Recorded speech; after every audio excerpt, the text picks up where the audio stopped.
Welcome to the Fast Leader Podcast, where we explore convenient yet effective shortcuts that will help you get ahead and move forward faster by becoming a better leader. And now, here's your host, customer and employee engagement expert, and certified emotional intelligence practitioner, Jim Rimbach. The number one thing that contributes to customer loyalty is emotions. So move onward and upward faster by gaining significantly deeper insight and understanding of your customer journey and personas with emotional intelligence. With your empathy mapping workshop, you'll learn how to evoke and influence the right customer emotions that generate improved customer loyalty and reduce your cost to operate. Get over your emotional hump now by going to empathymapping.com to learn more.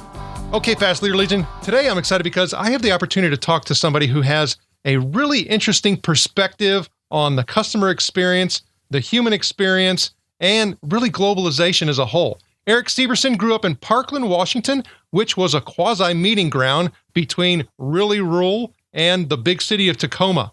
He was the third of three children from a middle-class family, and Erik's biggest decision every morning was whether to take the bus or to walk to school. It wasn't a bad childhood, but Erik struggled with math and spelling, and although he had a loving and supportive family, he often felt out of place. However, Erik had a very large imagination and very large dreams, and he focused on working hard towards them. When things began to click, Erik decided to go to UCLA. He applied and was rejected, but Erik didn't let that stop him, so he studied at a community college and got into UCLA 2 years later. Erik had been to over 30 countries by the time he reapplied to UCLA.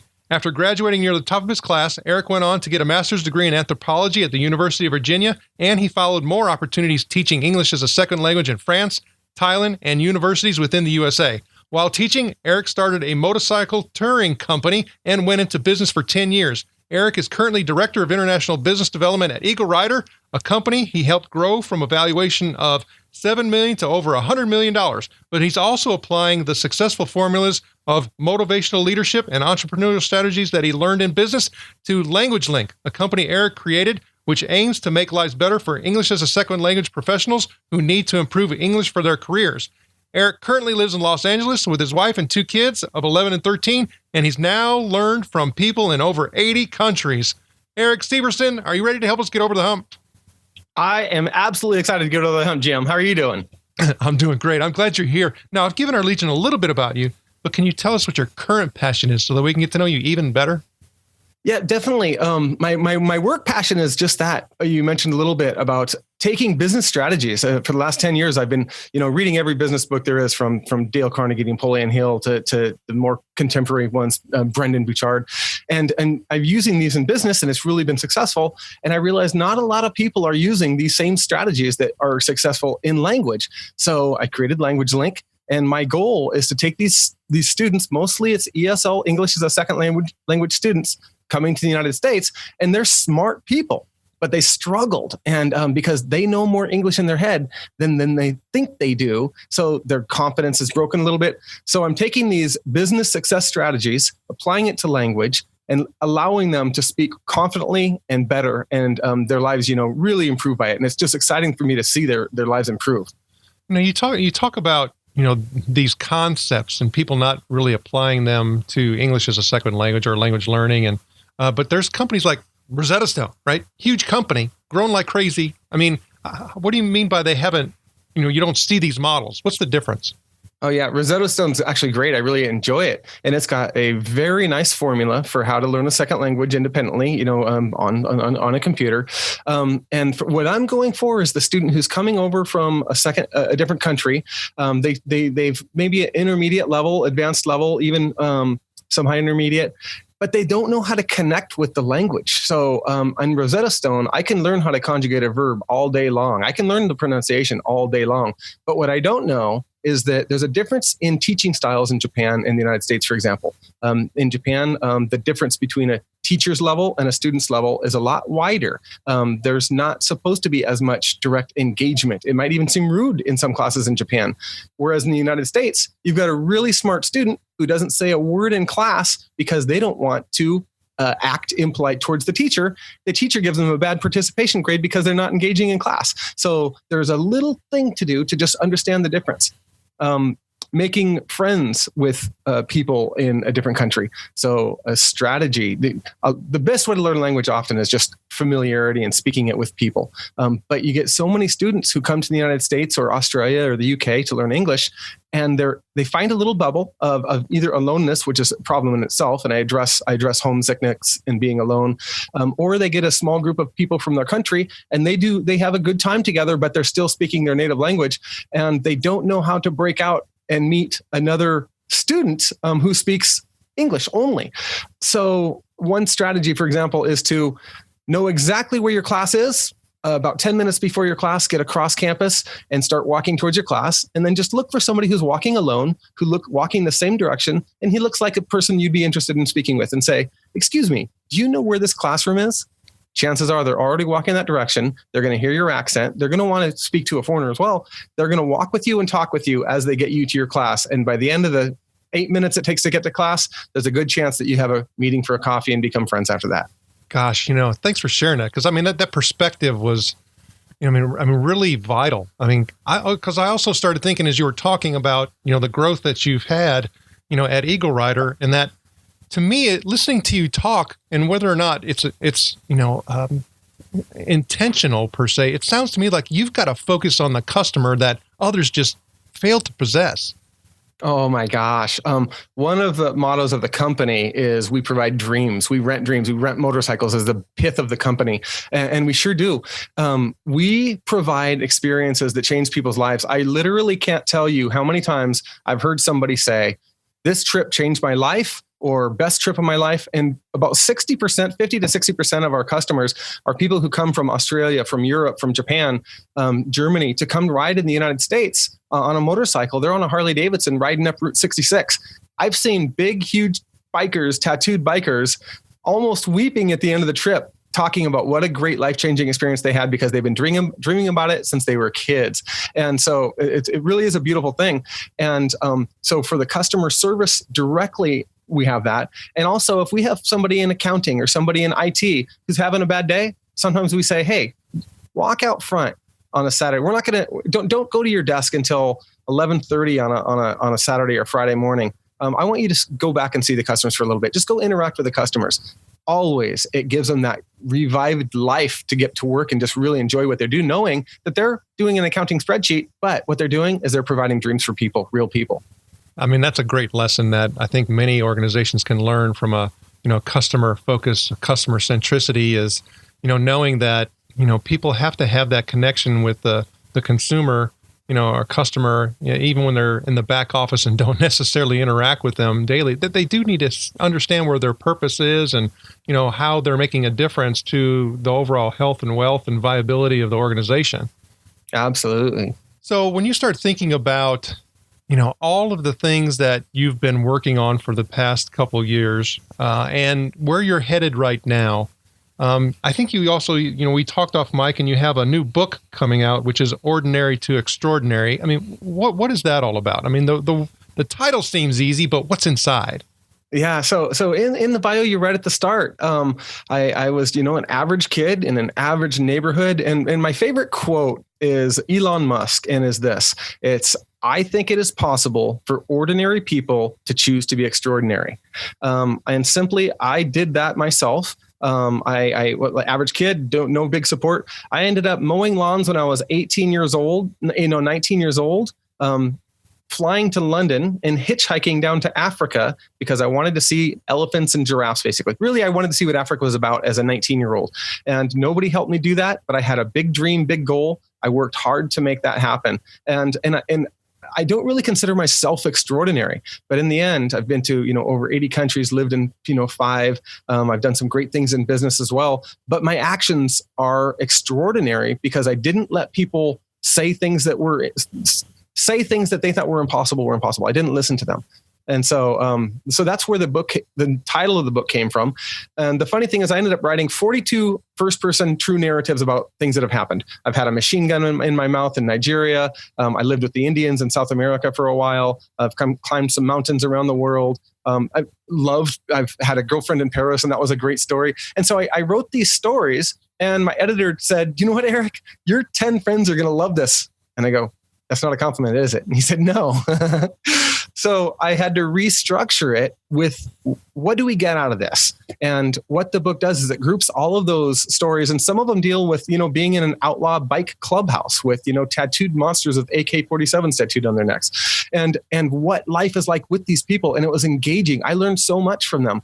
So that there's a section in there on that.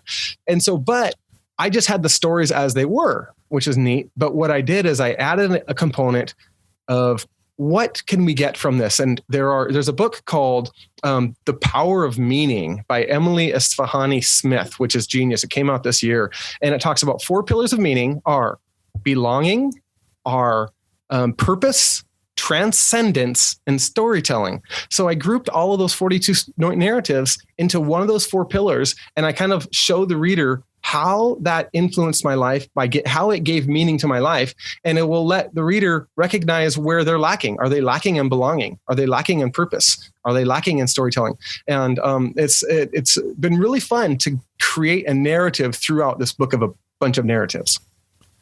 I mean, okay. So for me, listening to you chat about, your escapades and your travels, I start thinking to myself, and even when you start talking about, having some struggles as a kid in school, applying to UCLA, not getting in, but not stopping, is that for you, it seems like there's no fear.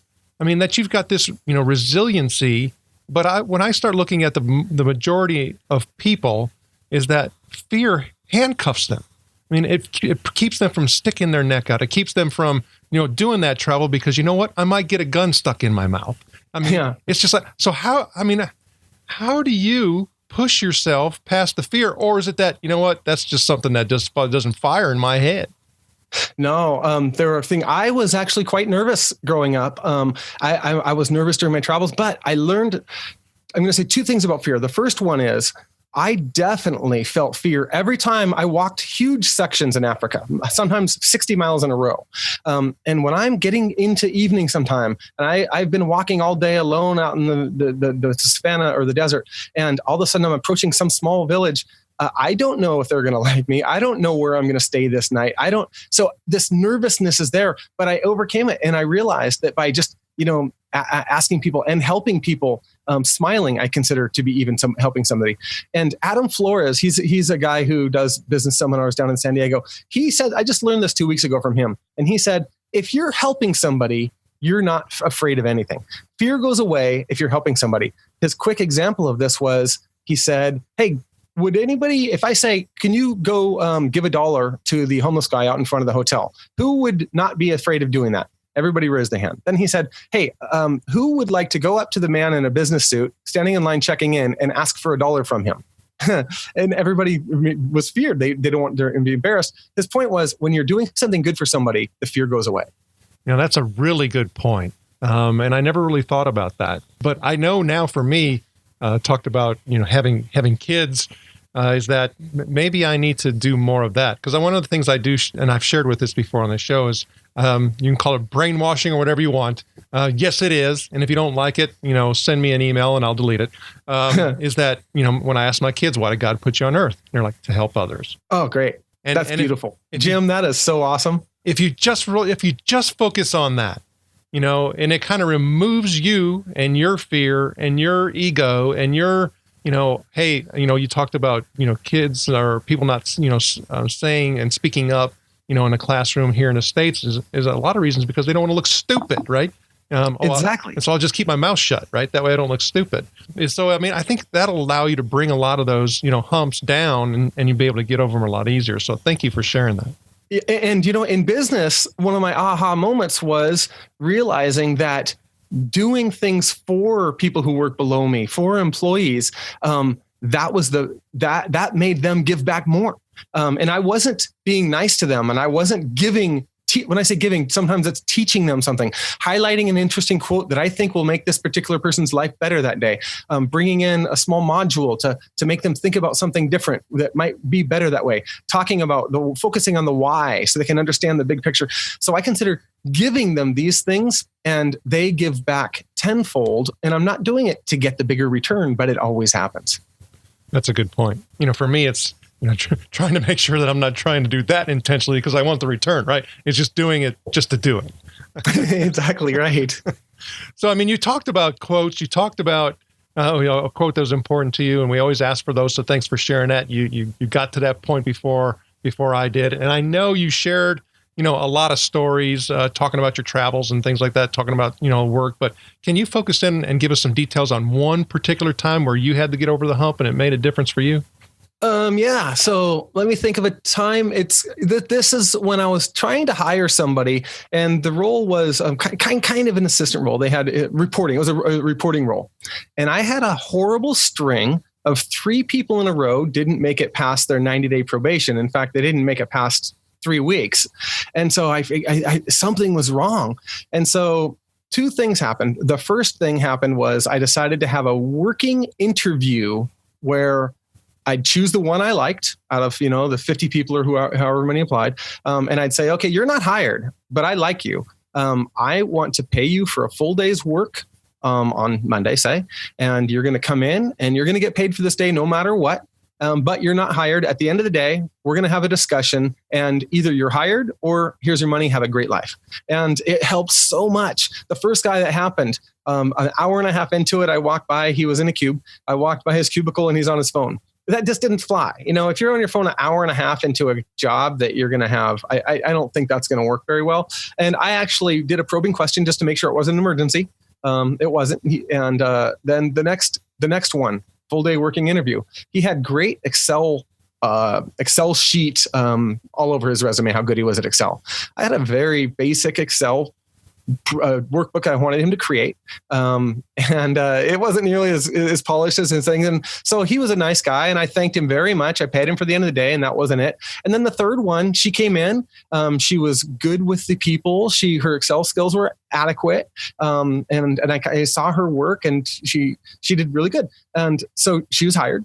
And that's when I mentioned giving, that it was her that I actually started working on to really be intentional about. I realized part of the problem was myself.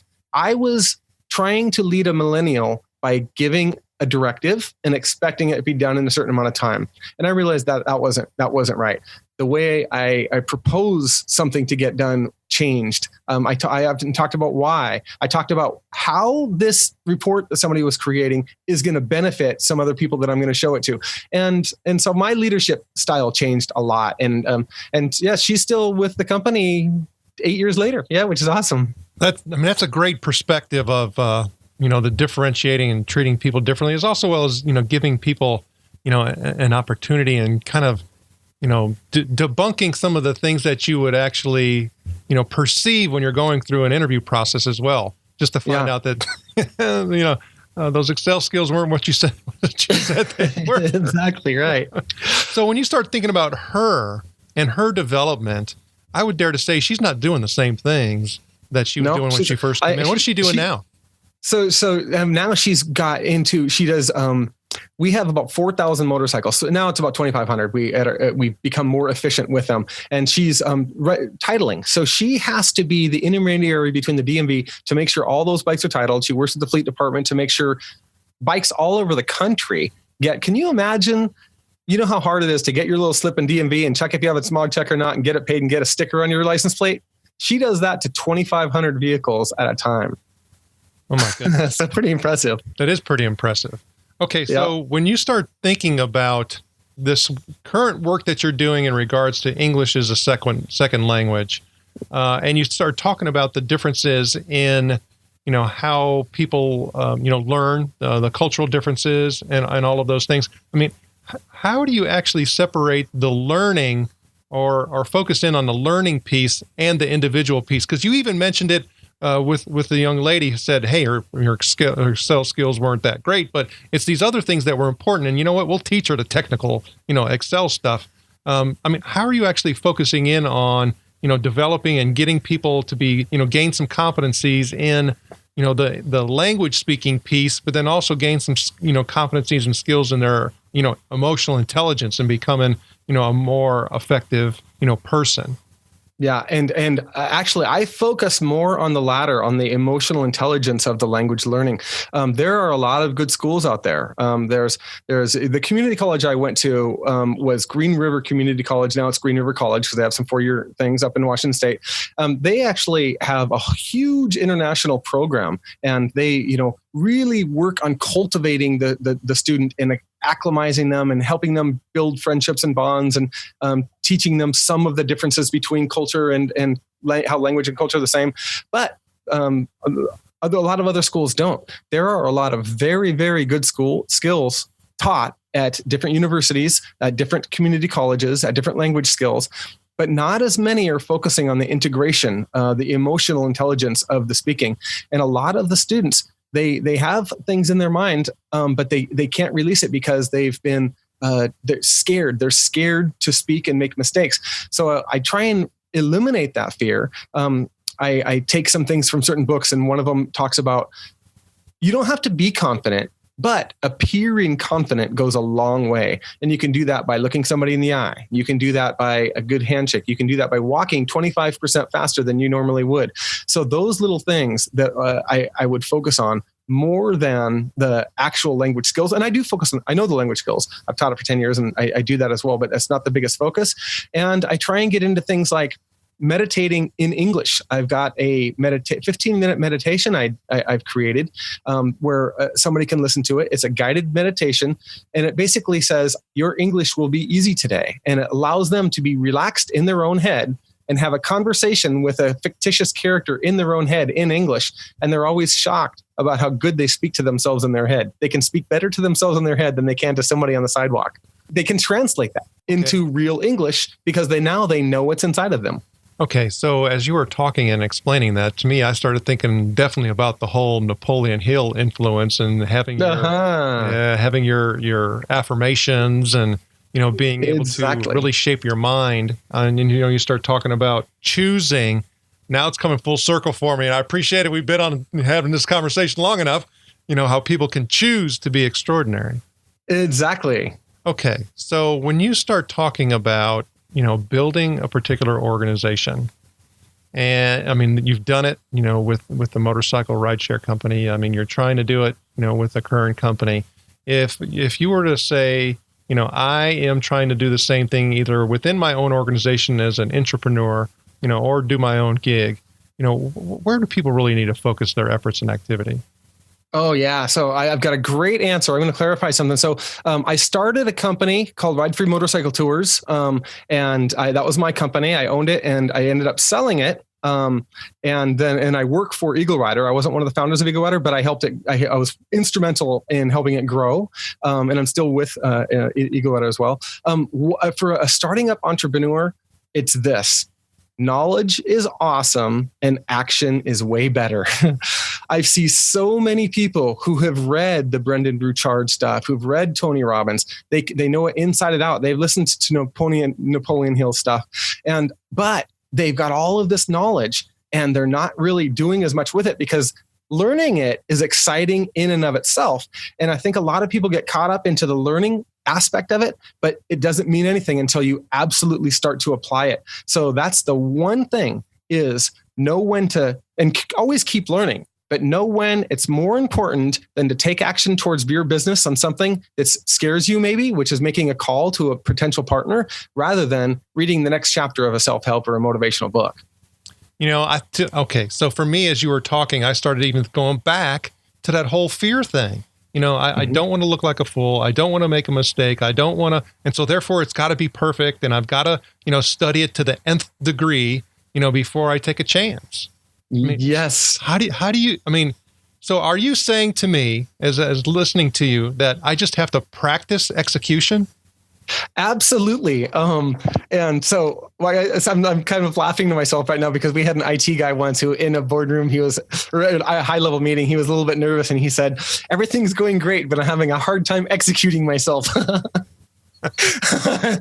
Every time I hear that, I think of that. But no, absolutely. I say pull the trigger before you're absolutely ready. So many people want all of the stars to be aligned perfectly. They want to know all of everything in the book. They want to have the plan mapped out. And I'm guilty. I used to be more guilty of that myself too. And what I've started doing is I've started going when I was totally scared, when I felt half prepared, and I figure things out as I go. And it's really, really made a big, big, big difference because the time is never, ever going to be perfect. So you just got to, at some point, you need a little base, but you got to go.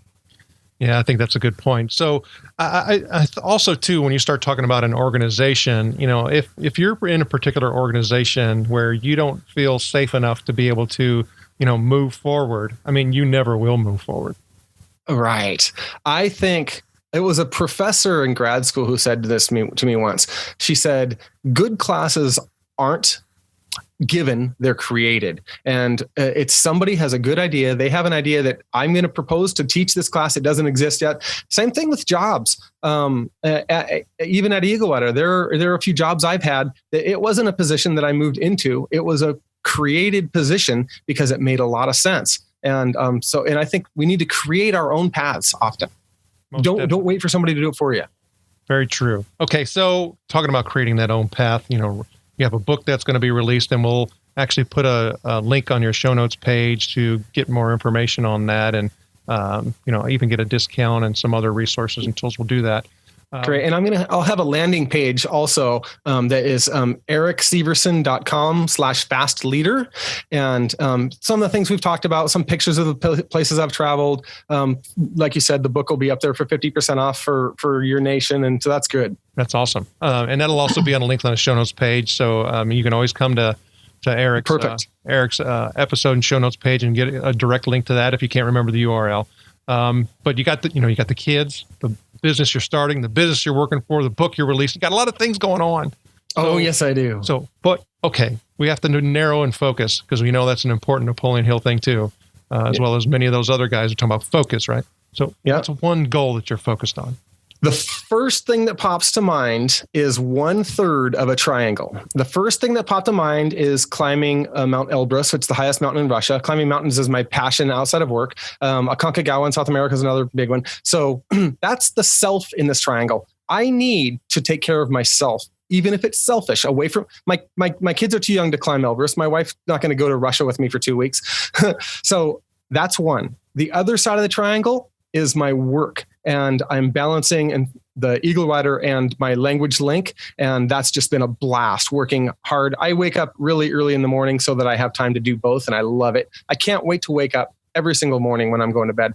And then the other part is family. If my kids have a soccer game, I'm going to make a choice.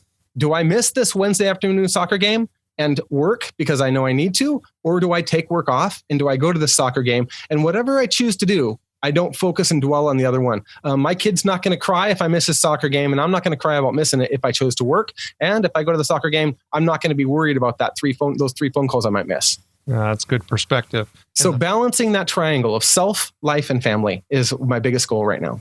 And the Fast Leader Legion wishes you the very best. Now, before we move on, let's get a quick word from our sponsor.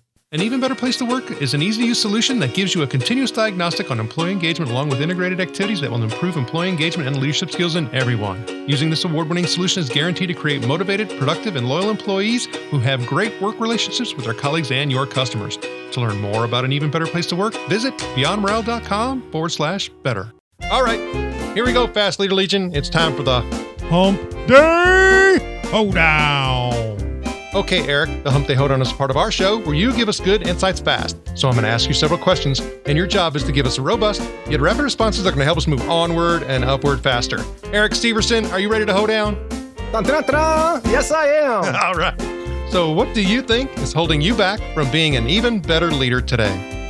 Time, not time management, because I'm pretty good at it. It's time. I try like Jocko Willink does and wake up early, but I can't do as 4:30 in the morning. So I do the best I can, but it is time. What is the best leadership advice you have ever received? Give more and it comes back to you. What is one of your secrets that you believe contributes to your success? praying every single day, and I also meditate every single day. I pray multiple times throughout the day, and I meditate, and that time really, I think, helps me get more done in my 24 hours of a day. What do you feel is one of your best tools that helps you lead in business or life? Loving and compassion. And gratitude. Loving and gratitude are it. What would be one book that you'd recommend to our listeners? It could be from any genre. Of course, we'll put that link that we had mentioned to your upcoming book, Ordinary to Extraordinary, and the landing page as well. It's going to be The Magic of Thinking Big by Schwartz. This book was written in 1959. Every single time I read it, I get more out of it. And it just has so many gems on how we can be more successful with small changes in our life and thinking absolutely huge with big, tall goals.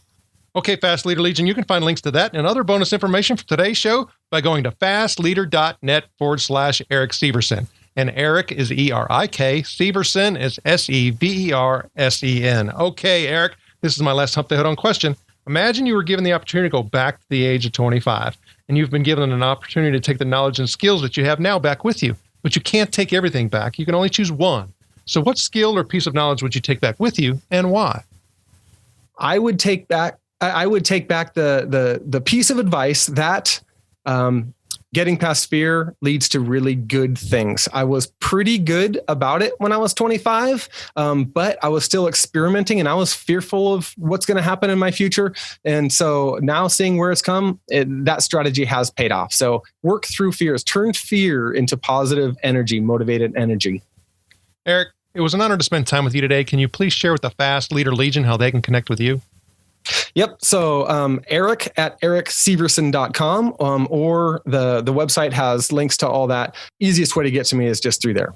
Erik Seversen, thank you for sharing your knowledge and wisdom. The Fast Leader Legion honors you and thanks you for helping us get over the hump.